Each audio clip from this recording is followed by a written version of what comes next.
Welcome to the Wayne Public Library's virtual author chat. My guest today is Steve Warnek. Steve Warnek could be described as a person who walks between worlds, having had a 28-year career at what is now known as Nokia Bell Labs. Steve's creative career began when he started doing 8mm film shorts in the fourth grade. He later worked as a freelance writer for the Star Trek television series from 1995 to 2004. As executive producer of his own independent company, Rogue Moon Productions, he has overseen the creation of his own original science fiction audio drama, Helios, released through Julia Whelan's audio oh audio you're gonna have to help me with that. Audio Steve, Prairie. Audio audio, Prairie. um, publishing digital platform in late 2025. Welcome, Steve. Please tell us a little more about yourself and your audio drama, Helios. And thank you for helping me. Oh, no problem. Thank you for having me, Janette. Greatly appreciate it.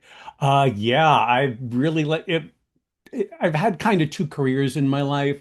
One has been very technical and so forth over the years, and now I've kind of graduated to project management over the past 15 or so years of my regular, well, you said my day job, I guess, and I also want to give a shout out to all my good friends at the Project Management Institute of New Jersey, of which I am the current chapter president, 4,800 members, and I'm hoping a couple of them, I see at least one person's on there, Mark Barish, my good friend and past president. So anyway, but yeah, I've also had a creative career over the years. It really started when I was in the fourth grade, just splicing film together and making, all these animated shorts and things. And eventually something inside me just decided to take a shot and send a speculative script to Star Trek: The Next Generation. And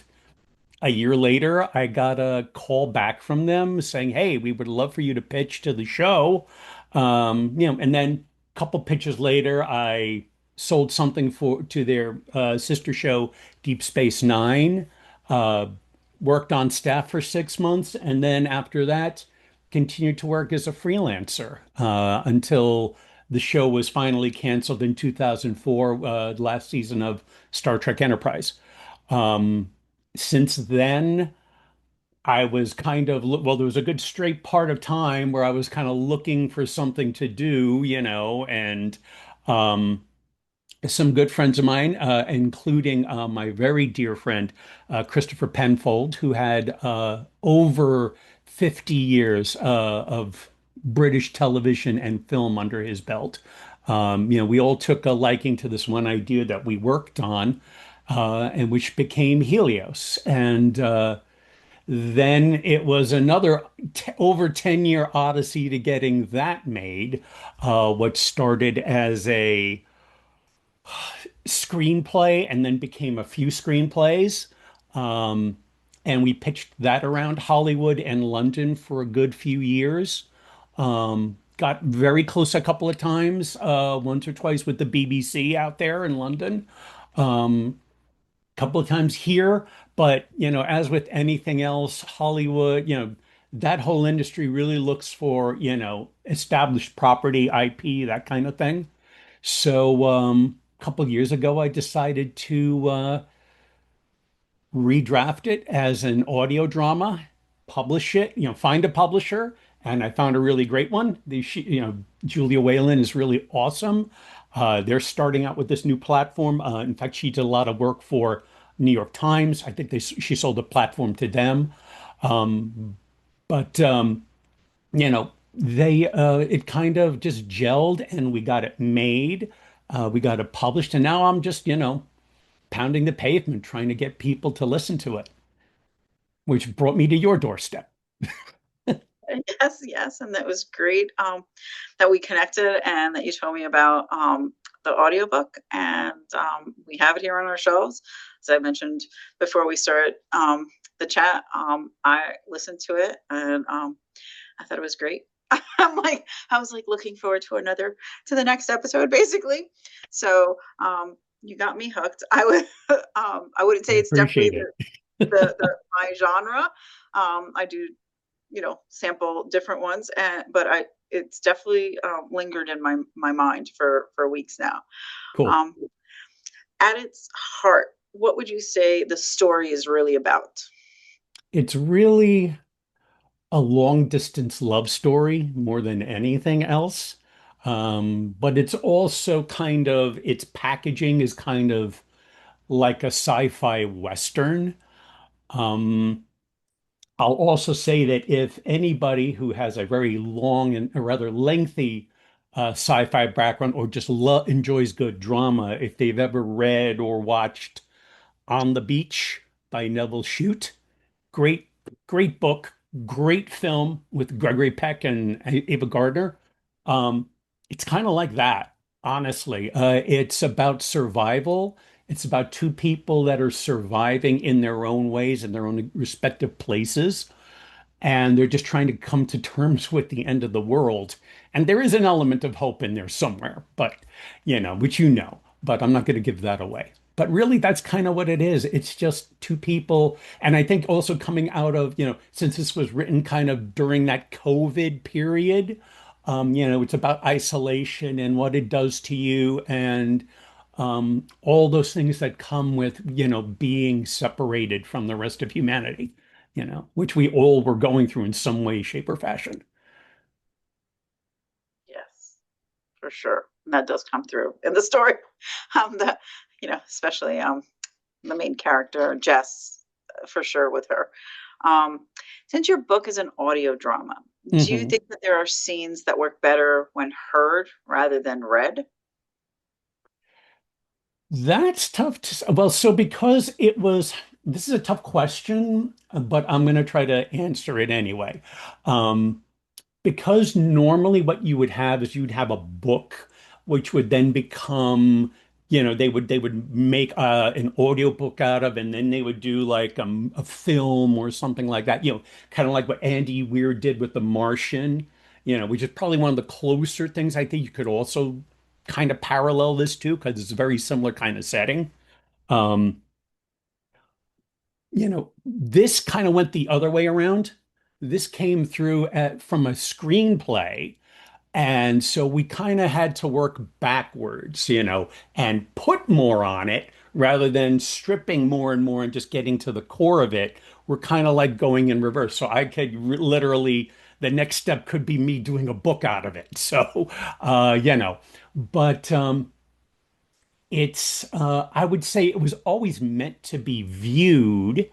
And fortunately, I was introduced to very good sound engineer and composer, Scott Peacock, who worked for BBC Radio for 10 years.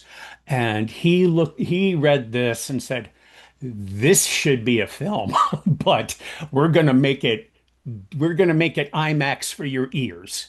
So really, it's meant to be heard. It's meant to be in that theater of your mind kind of thing.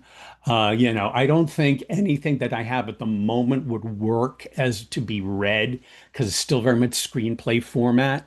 So really, it's meant to be a performance. It definitely worked that way. That's how I, because of the conversation with you that we had when you talked to me about doing an author chat, going in, thinking of it as a screenplay, now in an audio format, it works very well. I will say that to you. Um, how does the relationship between Jess and Tony drive the plot? Okay. They're both stuck in similar situations. They're both kind of surviving in their own way. And it's a very slow burn because the plot is progressing along with the characters learning more and more about each other. So you'll see some jumps, because it's seven episodes in this volume. You see first it's her, and then girl meets boy, and then they continue on and they start learning about each other. They're just getting to know each other throughout this whole thing. And, there are a couple of things that come along that throw the monkey wrench into their relationship. And you're just going with it. And really the plot kind of services that. It ratchets up the tension where it needs to. Um, but also that whole thing really is the springboard for the rest of it. And there's much more to the story than just this. This is really just the first volume of it. There are another two scripts that were written that I wrote actually when I was working in Honolulu a couple years ago during COVID. Um, and those really carry the story further along. So you'll understand at the end of it where it's going. I don't want to give too much away. Okay. Was there a particular scene that was especially difficult for you to write? Uh, yes, I'm going to say yes. There was one scene which took a lot of takes for me to go at it, and I was going back and forth with Chris, my script editor. Um, there's an argument near the end, and between Jess and her daughter Emily. They're both out there in the desert surviving together, and it was very adversarial. Emily has wants nothing to do with this. It's horrible for her. She hates the place. It's just this mother-daughter adversarialism. And I was writing it very harshly. And because I kind of had a preconceived idea of what I thought it should be. But Chris was very smart, and this just showed his intelligence and how much of a genius he was. Um, he died a few years ago, but he had such an amazing ability to suss out the story and where it is and what you have to do with it. And he would give you enough to say, it's not this, it's something else. You've got to go with it in another way. This is not the way it should go. And I took another couple of tries at it, and finally I just realized what it was. And it brought something out of Emily's character that, she was just normally just that she was just up until that point, she was just written as this, annoying little teenager kind of person who's just hard to deal with and hard to relate to. But it actually, at the end, it really is like they're in a very dire situation. And she actually it brought something out of her character where she shows her inner maturity. It's like, look, I know what's going on. You can't fool around. You can't fool me. And I know how bad things are.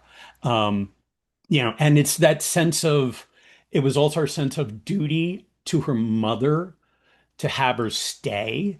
So all that really came out, and it really elevated her character, which was the big deal for that. That was the toughest one for me to really write because I just didn't know where the interplay with the mother and the daughter were, and it was up until that point, it would have just been just an argument, a couple of F-bombs thrown around, and that was it. And Chris was like, no, that's not the way it's supposed to be. Um, Other times, there are always, lines, individual pieces of dialogue that you can do better, certainly. Um, and there was one specific where I was just not happy with it. I was trying to use dark humor. I think you will notice there's a lot of very dark, dry humor, that gallows humor that goes on through this whole thing. And there's a scene where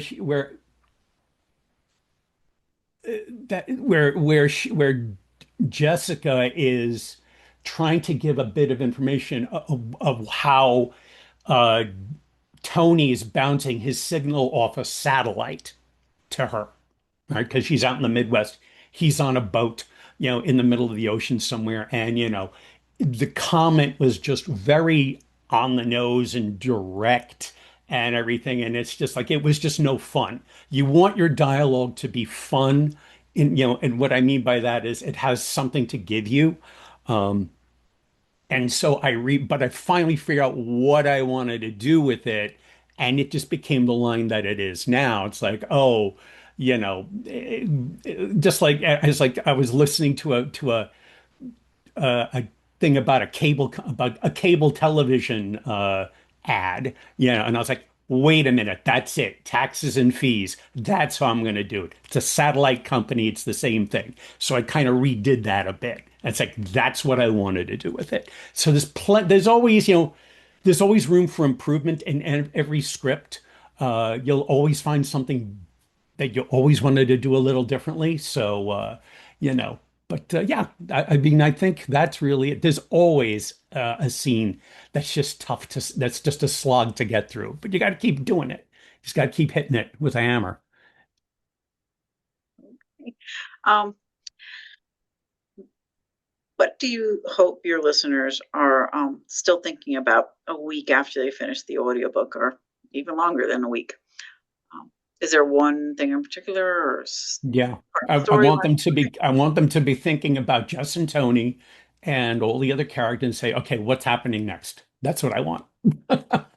And so that they're hoping, and it's that's a ploy for them to say, yeah, okay, where's the next one, basically. But I'm really hoping that that's where they're going to be, and that they're not, that they're always going to be on their minds and say, oh, okay, you wonder what they're doing now. And you mentioned two other, like I guess, chapters to this story Yes. um, that you've written the screenplay. Um, is that what you're currently working on, or are you working on something else? I'm currently putting in the narration because these were screenplays. All your in between stuff, in between your bits of dialogue, your stage direction, all that now has to become a directions for your narrator. And it also, I mean, the narrator now becomes another voice. So it has to, when you're going back, when it's weird because when you're doing it this way and you're going back from a screenplay into an audio format now, you don't have the eye of the lens anymore, and you now have to create it in your mind's eye, and your narrator now becomes your camera. So, and that narrator is also not just doing what's going on, but also what your character's thoughts are. So in that case, it's kind of going a little bit, shifting even further over towards the book kind of thing, of a novel. Um, I don't know if that answers the question exactly, but uh, Oh, it uh, does. So how many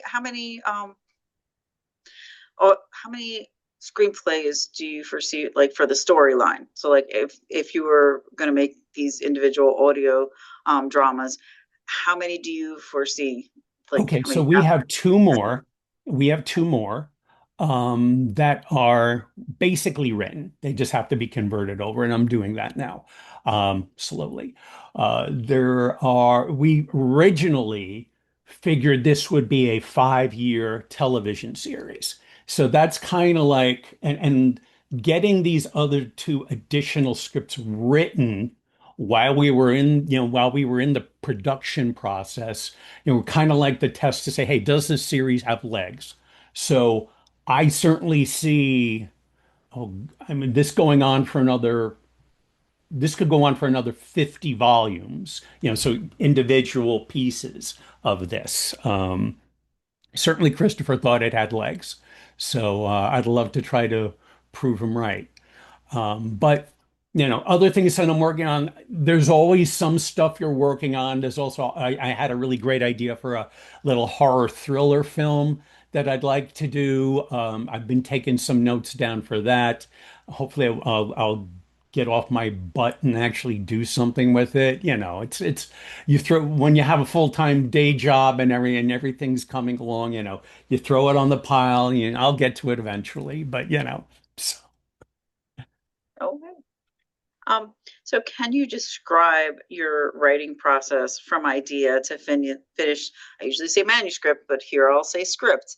That's Is there okay. a process? There is a process, and it's probably similar in a lot of ways the way you might write a novel also.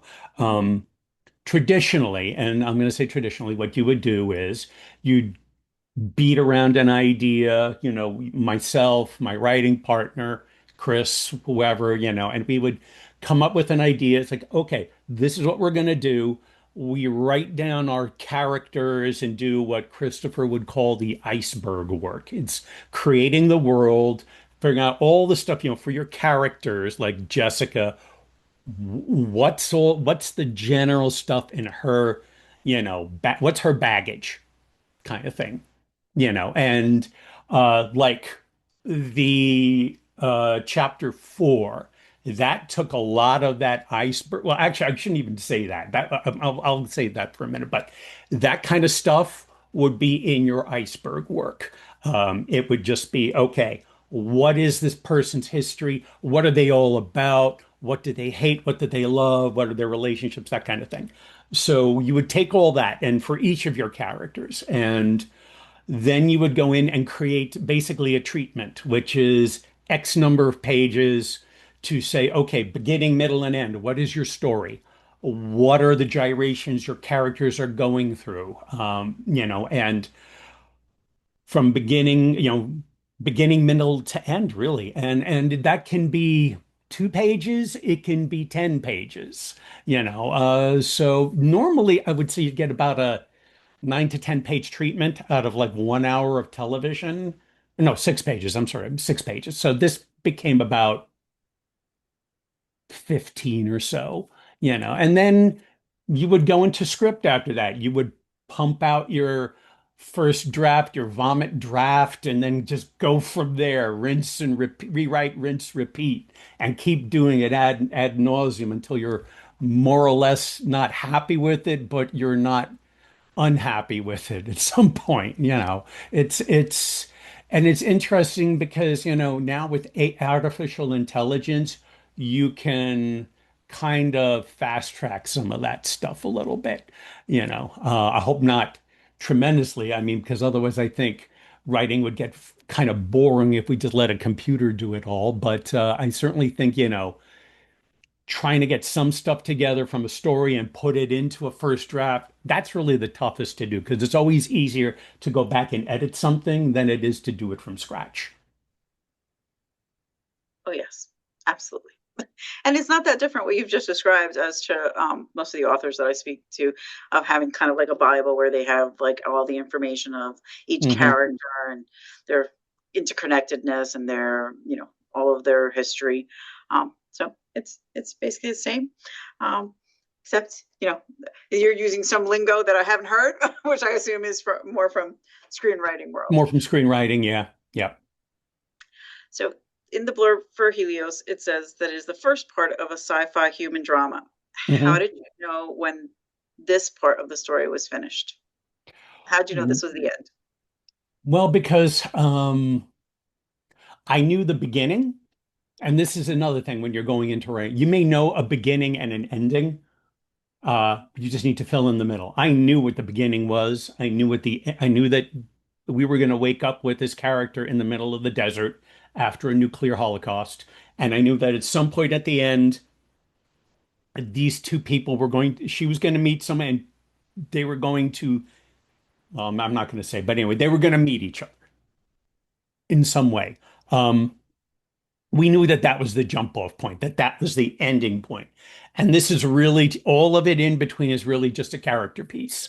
And then with that, because we wanted it to be multi-episode, multi-volume, we knew that, okay, this works. Where do we pick up with the next one? And that one just came right out of came right out and said, okay, yes, this is this next scene. As soon as you're done, you've gotten the last period done. That's it. We now knew what we were doing with that part of it. So it just seemed like it was just a very logical point. Also, if we never get the other two, if we never get any of the others made, it's self-contained. Self-contained, yes. There are a lot of questions and definitely a Yeah. cliffhanger. So, uh, Yeah, it's definitely a cliff, and I appreciate you saying that. It's meant to be a cliffhanger. I hope anybody who listens to it will say, "Ah, damn, what did you do to me?" You know. absolutely, that's how I would say it. I experienced it. So, um, what was the best piece of advice that you've ever received with regard to your writing? Don't worry about anything else, but just tell a story. That's it. Um, Christopher gave me that best piece of advice. He's like, because up until that point, I mean, I've never had any uh, serious tutelage on screenwriting or writing in general. I was a total novice, totally green, and I didn't go to school for it. Um, but working on Star Trek, I would look at shooting scripts. And you'd look at shooting scripts and you'd look at shooting scripts, and that's how you figured you were supposed to do things, you know. And when that all was done, and then Chris is like, where did you learn to write? I'm like, well, I didn't really learn. I kind of like tried to figure it out. It's like, I need to teach you properly because, you have no idea how to write properly a proper screenplay. Oh, okay. And basically, he just said, just tell a story. You're worried about scenes and all these other things. Like, you need to tell a story. Don't worry about all these other things. It's like don't worry about creating scenes and worrying about a vision. You're doing this for a director or someone who's going to interpret what you're doing. Yes, you have to do certain things to change your scenery, your scene from one to another. That's fine. But the more you try to put in, make it like a shooting script, which is what you're doing, the more and more you're going to get a director that's going to just say, no, I'm going to do everything opposite what this person wants him to do. So he said, just tell a story. 90% out of 100, you'll get what you want. So I mean, he had so much, so much knowledge and so much experience, doing 13 seasons of Midsummer Murders as script editor, Space 1999, all these different shows he worked on. And, he's seen it, he saw it all. He saw it all. And, he just was this fountain of knowledge. But yeah, he said, just write it like a story. And it's like, okay. And then he's like, oh, that wasn't so bad, was it? You've improved tremendously. So, uh, it was a great, it was not only great advice, but it was a great relationship. And I really do miss him. He was very much a mentor and a father to me. he sounds like he was a wonderful guy and He was a great lovely person to man. have guide you in um, your writing. So that's great to hear. Um, what was the most rewarding part of writing Helios for you? It might be collaborating with with Christopher, but is there something that sticks out? Oh, certainly writing with Christopher, of course, but getting it recorded, getting everybody into the studio on that weekend, 3 years already, and recording it and getting it on tape. Um, it was one of the most harrowing experiences of my life. It's no good deed goes unpunished, and certainly there was plenty of punishment out there that night, that first day. Uh, we will. We ended up in this little studio in Burbank, and it looked great on the website, but it really wasn't. It was horrible. Everything that could go wrong would. There was no sound soak on the walls. There was problems with the equipment. It was a great place if you wanted to record, music videos or music, but doing, spoken word, something like this, where you have to get the take right and you have to get it as close to like, you know, raw as possible. There were all kinds of things we were uncovering at the end and after we had recorded and we couldn't go back with a lot of it. So it was a lot of scrubbing and real manual work that Scott had to do to make it, you know, right. I mean, he scrubbed every bit of dialogue to get the artifacting out. And he was a true professional. He didn't complain. He just, you know, it was just, I guess I would say the one thing I was really happy about was the level of professionalism. And seeing, you know, Anthony, Connor, and Dominic coming through the door and doing their parts together, and then having Anthony and Cindy doing their parts the next day. It was really, you know, it was really a jazz to see all that come together and say, "Wow, these are my words," and they're talking them. You know, it's coming out, and it's great. And you know that there was such flavor in what they were doing. It was coming alive and they enjoyed it, you know, especially the three guys. They were like, because they had all worked together on Star Trek Enterprise. And, you know, this was kind of like a little, their characters were kind of written a little bit for them and a little bit, you know, kind of like as a reflection of what they had done. You could easily hear this as one of those scenes, you know, at the last, you know, episode of Enterprise that they could have had this dialogue between the three of them. And, Dominic sent me a note saying, you know, this was a lot of fun. I really hope we could do this again soon, you know, and that was cool to hear, you know.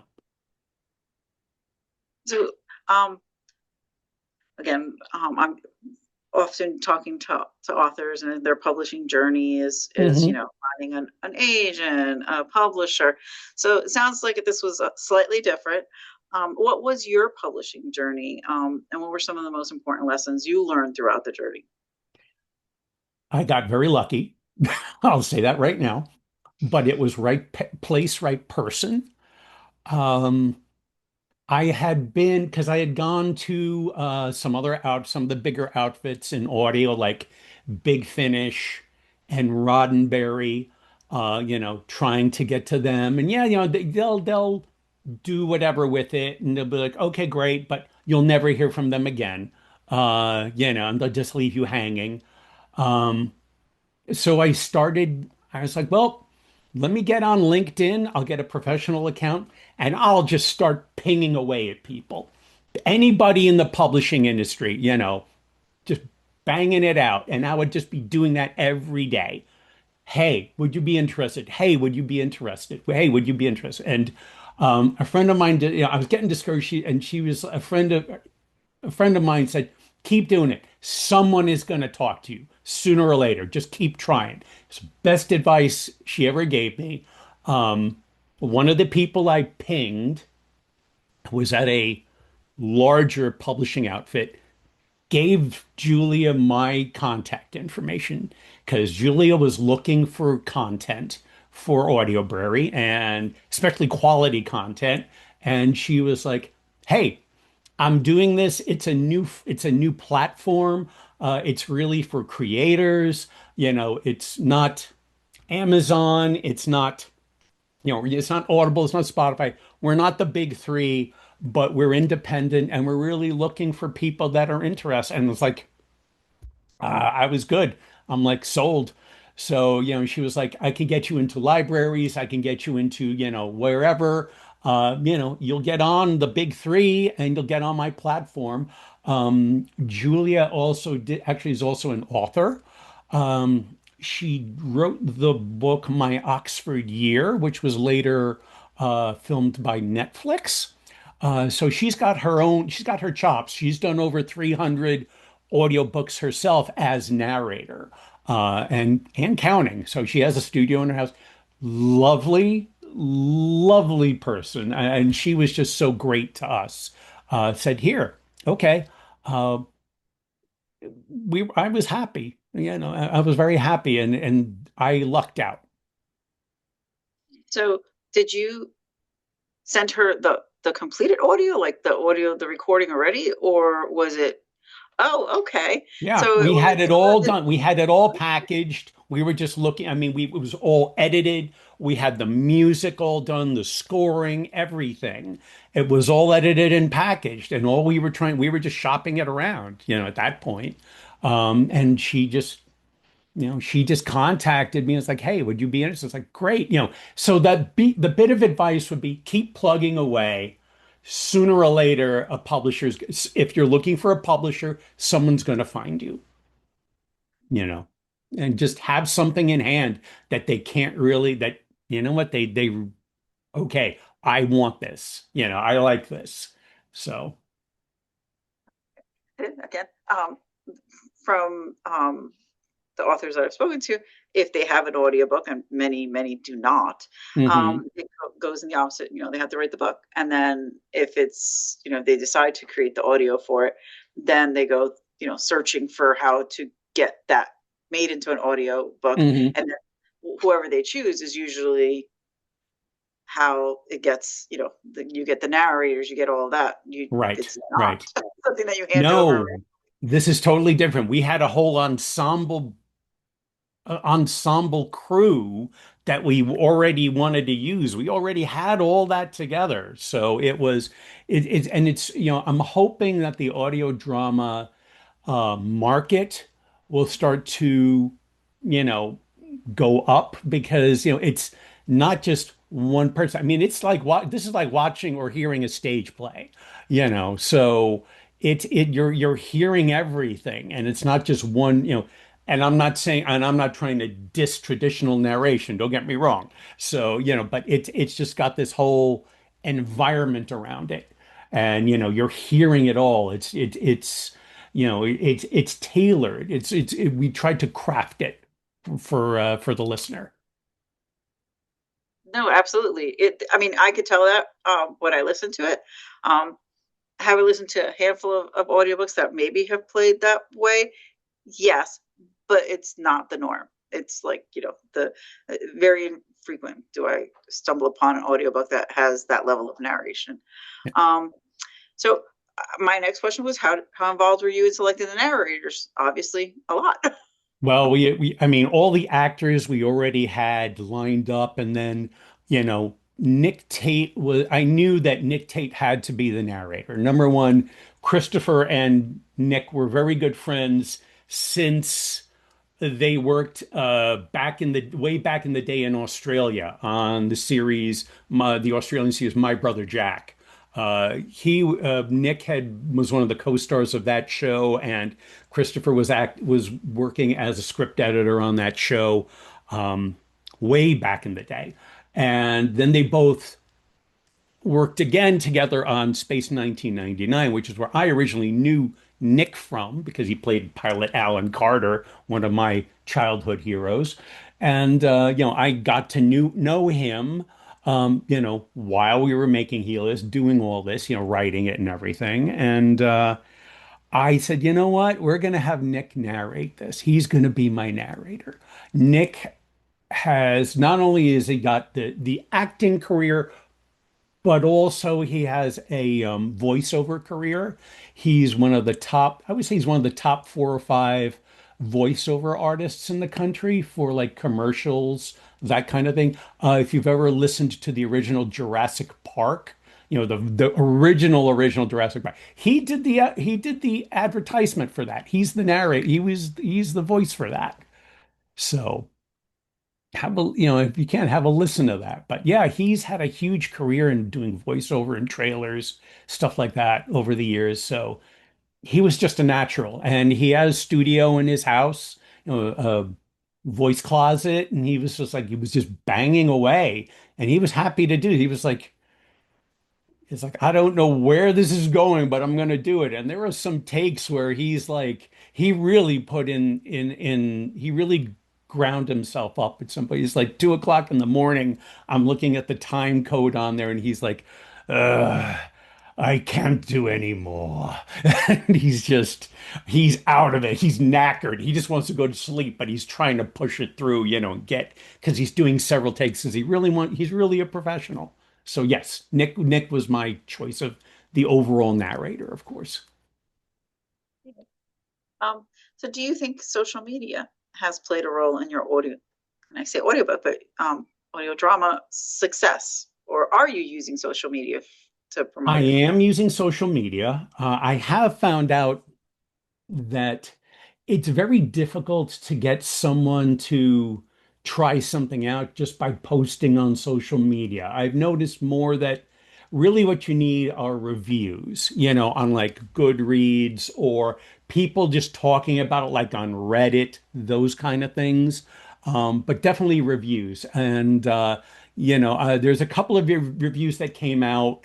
I also did actually an interview on scifiction.com and they put a great review out for me. But yeah, it's really reviews on social reviews that are most important because if you're taking the time to listen to it and say, okay, I liked this or I hated it enough to write a review, fine, I'm willing to deal with it.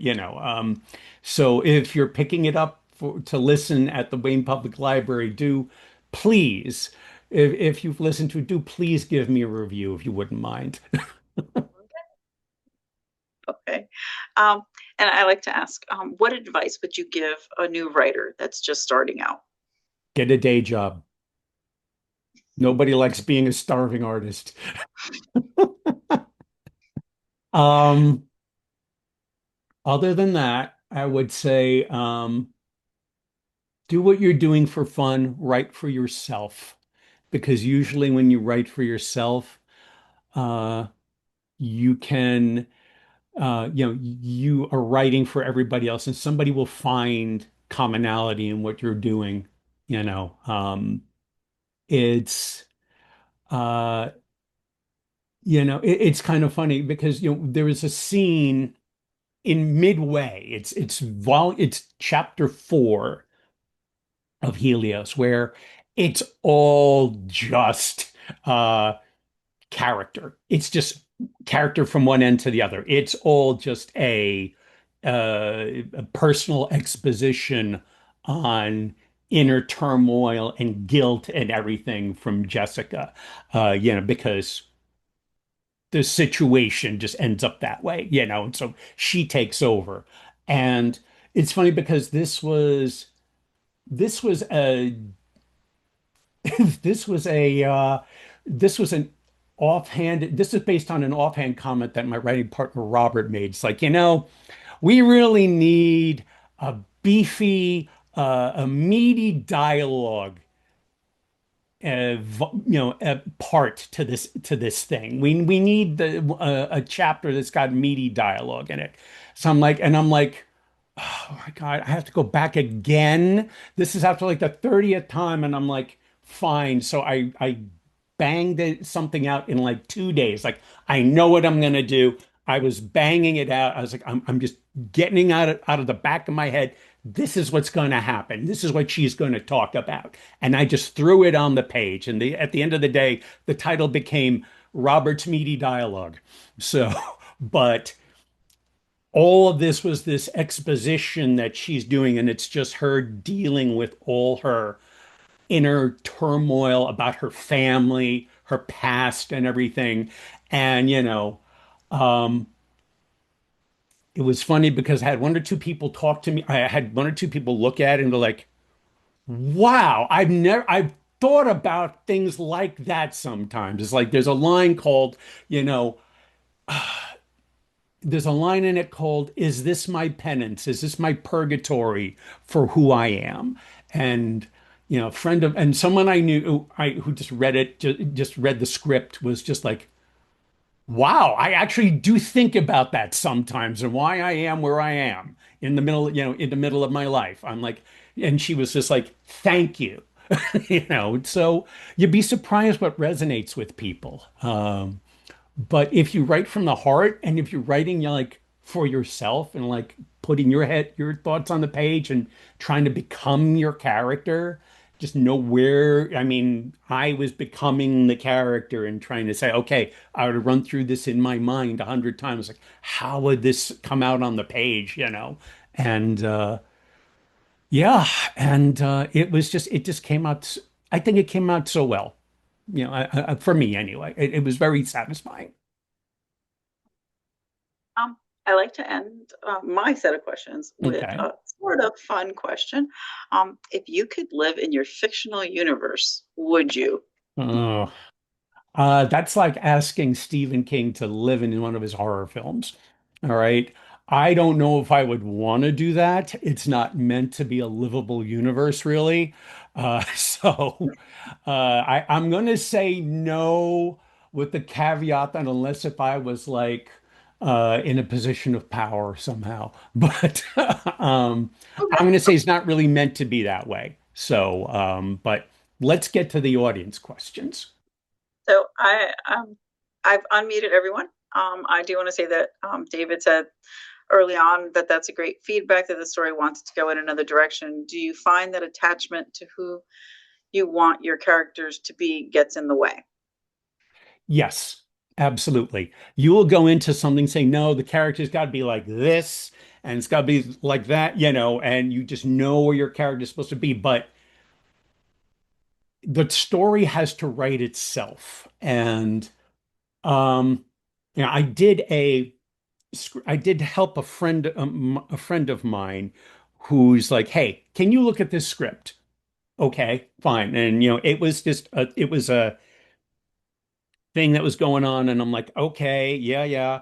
And I saw there was this glaring error in the script in that there was so much taking place that really took away from the plot. And I'm like, this is how it's got to be. You have to X out all this other stuff and just show this to your audience. And your audience will be like your character and your audience are the same in this particular position in this scenario. Just do this and it will just go and it will be that's the way you want to do it. Well, I and the writer was like, no, I don't want my character to go that direction. Okay, fine. I can't help you any more than I have. This is where I see this character going in this scenario, this plot. So there are times where you're going to have to change a character around because the character will develop in its own way, in his or her own way, and be like, oh, this is not exactly what I wanted to do, but you kind of got to go with what's natural, because your character isn't will be, from one point, from beginning, middle to end, your character is growing and is going to a certain point. When they reach that certain point, they're a different person.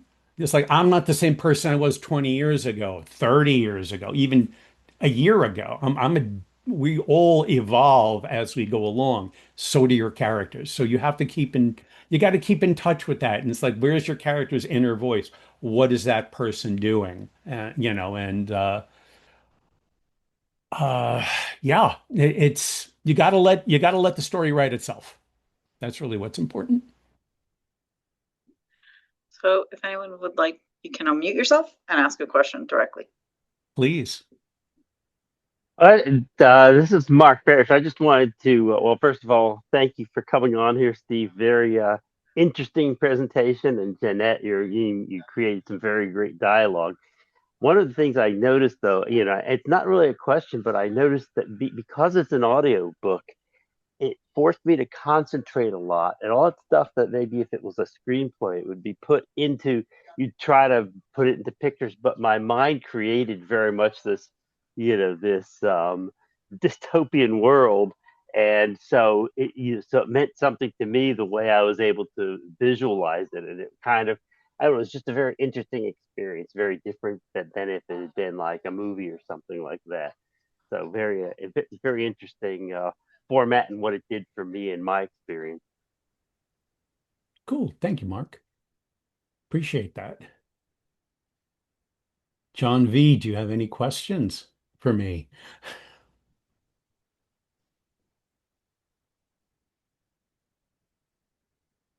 You can No? also type it in the chat. Okay, you can type it in the chat too. And David, thank you for the question earlier. Do you have anything else you want to? I surely do. You said that this was envisioned as a series, so obviously you've got something of a story arc plotted out. My question is, how much detail is that arc captured, and how much of the future of the arc influenced where you ended Helios and how you ended Helios? Uh, the arc itself, so we have a three episode, I'm going to say a three volume arc now. This being the first one out of three.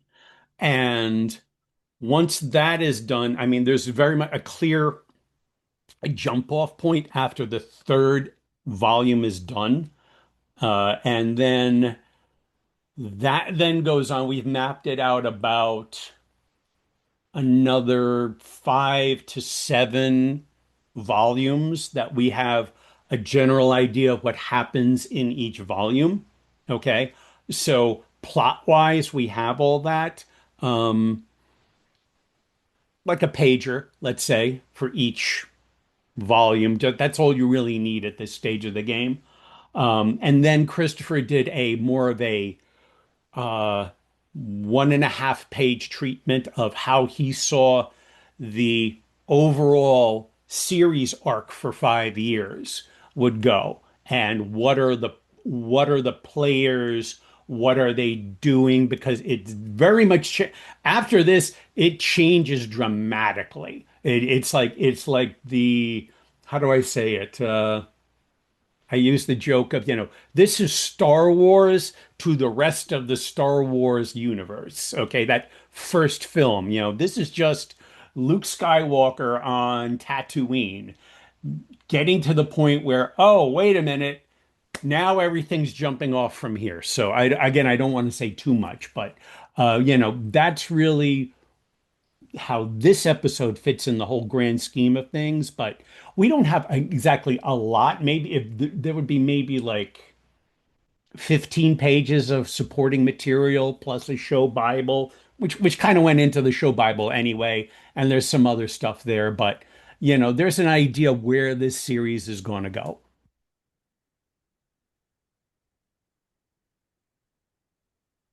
Cool.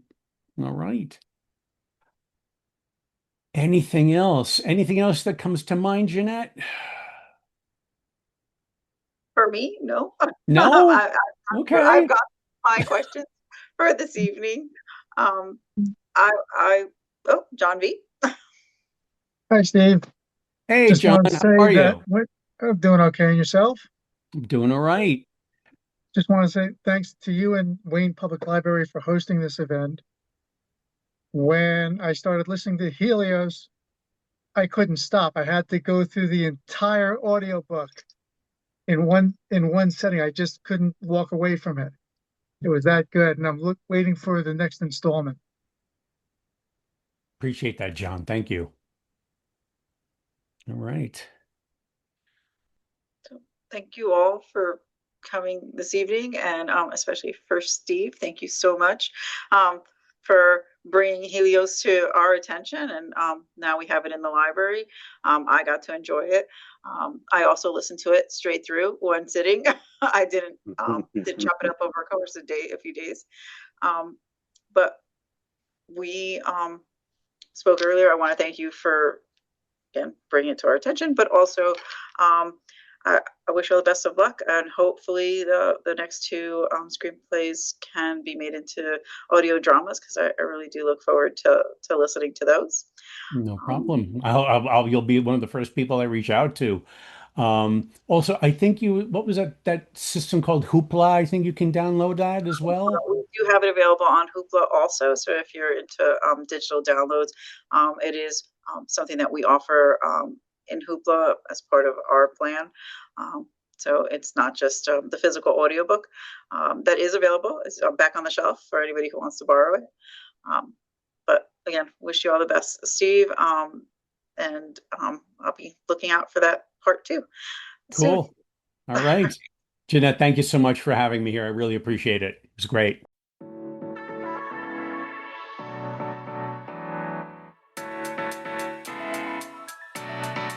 Bye.